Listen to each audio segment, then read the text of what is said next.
All right, here we are at Jolla Cove. Today we'll be diving Boundary Wall. Boundary Wall is about 700 yards out from the cove. I don't have lineups for you today. It's difficult to find, it's far, and it's deep. If you want to do this dive, it's best to find someone who knows the area.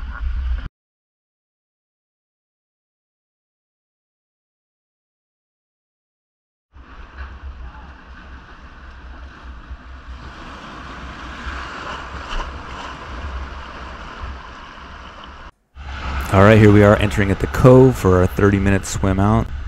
Dropping down, we're all diving on air, so we're gonna have a short, it's gonna be about 15 minutes down there, kind of spending some time between 90 and 120 feet. As you're dropping down, the first 50 feet are super murky, then you hit about 50 feet and it really clears up like this, and it's just amazing. Visibility isn't always this good here, but it's a deeper dive, so generally visibility will be better. We drop down in the sand and continue to the wall, where you see these amazing sea fan corals. This particular coral is called the California golden gorgonian, and this sea snail called Kelp's whelk, staying safe in its shell. And here you can see some gorgonians, there's some of the algae, some seaweed in there.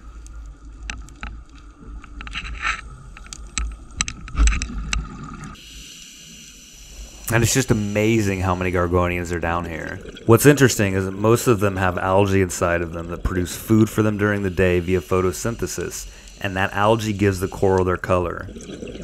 At night, coral polyps come out of their skeletons and capture food using long tentacles.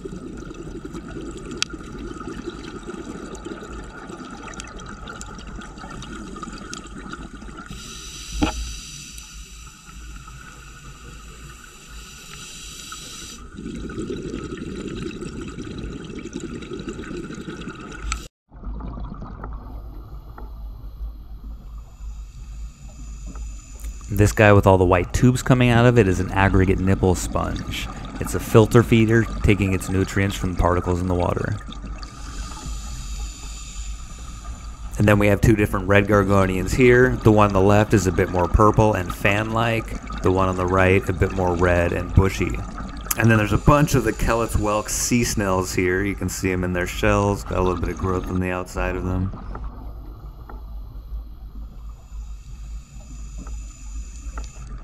A little rockfish there on the right.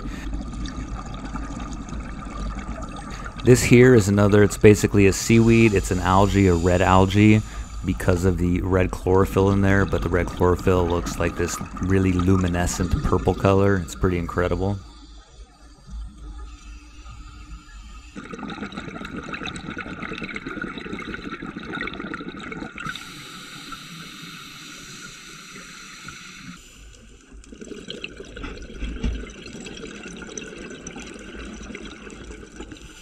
And then we have all these orange gorgonians, and these things are everywhere. I suspect the reason there's so many here as opposed to at the shores, because people rarely dive here. It's such a long swim and hard to find, so it just doesn't get much traffic. The area at these shores, known as the Gorgonian Garden, is known for a large number of gorgonians, but it's been said that over the years they've thinned out as more and more people started diving the area. So when you're diving these areas, just make sure you're far enough off the bottom so that your fins aren't kicking the sand, and the force of the water movement off your fins isn't stirring up the silt below you.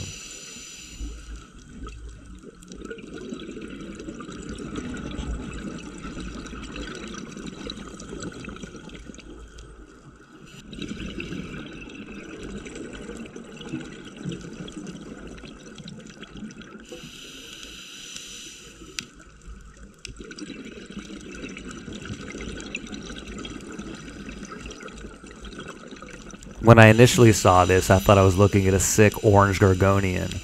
Although that may be true, it's actually two different organisms. So you have the orange gorgonian, and then the yellow one is another type called a zoanthid coral. I'd still like to know more though. It looks like a parasite to me, but I'm not sure.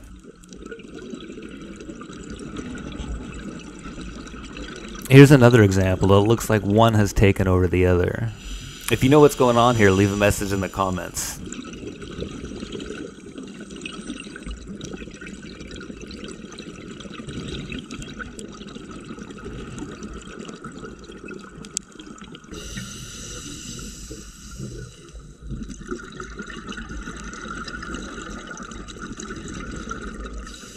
lots of little rockfish you can see every once in a while.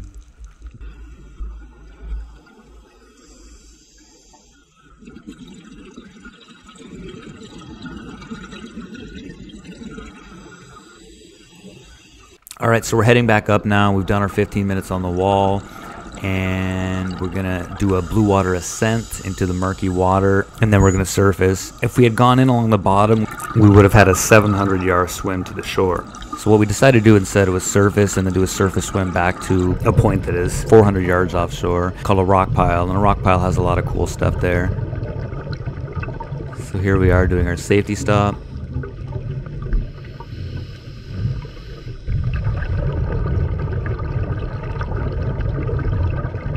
And we had this sea lion pop up with us, which was pretty cool. After our 300-yard swim back, we drop back down, and there's this guy. They look like chicken tenders to me. I don't know what it is. I don't know if it's another coral. You'll notice here that the visibility isn't as good as it was on Boundary Wall. If we go further in towards the cove, it gets even worse. I found that Boundary Wall usually has excellent visibility, but I've only done it a few times. So here we've got a sea cucumber.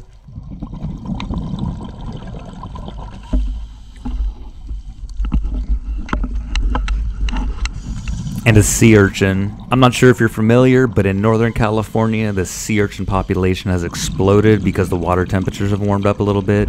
They've been eating all the seaweed, and the abalone feed on the seaweed. So unfortunately, there's no food for the abalone, so there's been a big die-off of the abalone as well. So I don't know what this is right here. I don't know if it is a seaweed or if it's a coral. It looks pretty cool though.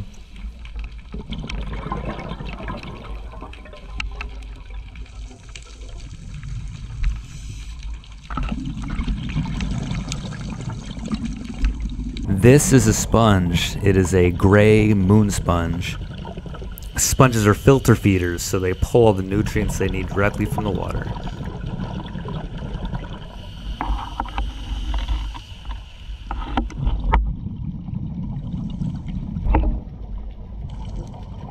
Here's some seaweed. It has these little balloons full of gas that helps it float. They're called pneumatocysts, which are pretty cool. This is also a photosynthetic plant.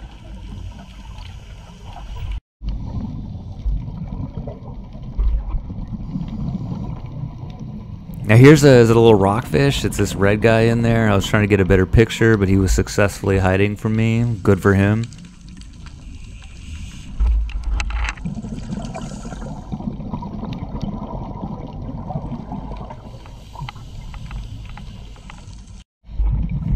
And a kelp bass.